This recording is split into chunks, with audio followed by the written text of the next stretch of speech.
Gordo, get us out of here. A lot of this movie takes place inside the Fury, and there was really no way to get cameras and lights into a real tank. They're small, they're cramped. So we ended up building an interior set.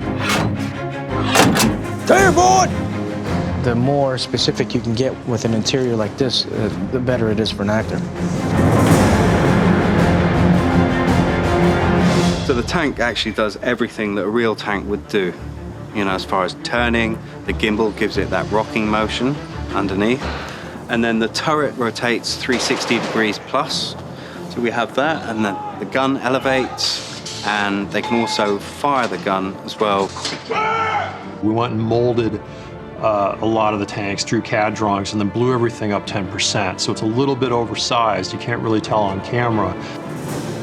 Our main concern is getting it for the director to look as authentic to an Easy 8 tank as possible, you know. And so that means working with military historians and various kind of people to get that right.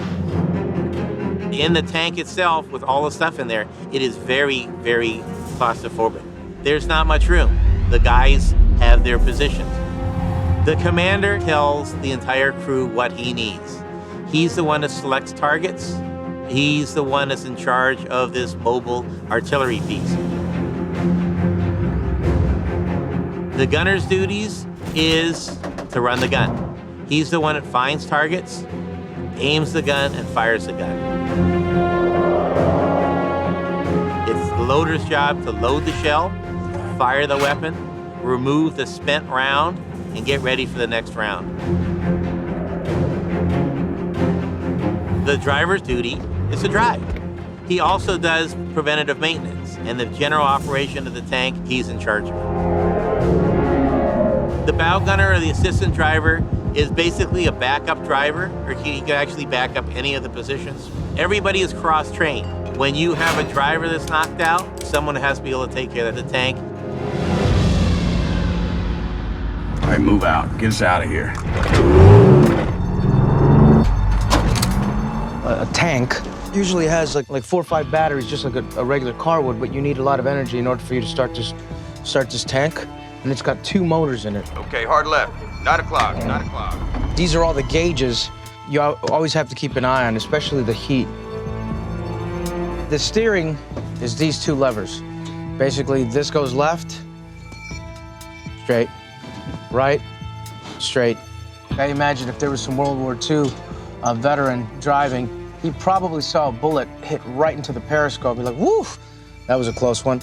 So you'd have to, you know, loosen it, take it out, probably just toss it back there, wherever it is, pull out another one and put it up. And this is where you see out of the tank. These are the comms, which is probably one of the most important things. And, you know, in our helmets, we have headphones, and then we also have a mic right here that's actually attached to a throat mic. That's the best way they can do it, you know, especially back in the day, 1945, so that we can all talk to each other. Button up. And then I have my assistant driver here, which is Logan Lerman, who is his first day on the job, so he's not going to be very good, and he's in charge of the 30 cal, almost as my blind side. Hey, start shooting! Well, what do I shoot at? The Nazis, dumb fuck!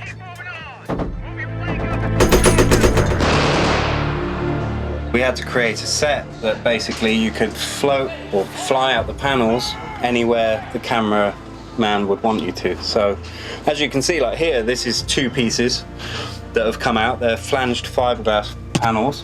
There's another one here. Everything floats. The ceiling could go up if you needed it to. Every single section on this turret and the entire tank is removable, so you can get a camera in. The DOP might ask for F1, F2, F3 out, which we've done there, you know, or he might ask for all that row out and then a couple over here. So we know basically, you know, if he wants to get a camera in for a shot here, we know those numbers are the ones that we pull out. We'd pull a panel off. There's several panels that all labeled, okay, let's pull A3 and A2, put the camera in there. and that'll take us to lunch because it would take forever to light this thing. And there were dozens of customized LED lights in different shapes and configurations that we would hide in the recesses and crevices of the tank. They're also kind of lit through the periscopes. They shine light through, they use LEDs on the top of the periscope that sends light through the prism and out onto their eyes. Bible gun front. Roger. It's the home of these guys. So you have, you know, the war souvenirs they've taken.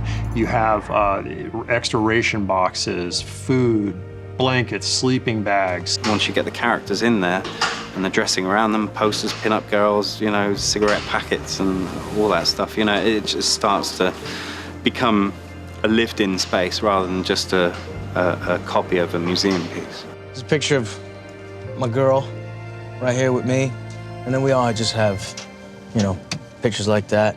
Right here is like pretty much my wine cellar. Ready, action! On the way! Fire! On the way! After spending 3 days in the real tank, overwhelmed by the amount of detail in there, now when I look at the photographs of the interior of this and put them next to the one that I surveyed, there's hardly anything in it. And that's what we were trying to achieve. It was a difficult set, but the results are pretty amazing. Target destroyed. Target destroyed. All right, cut!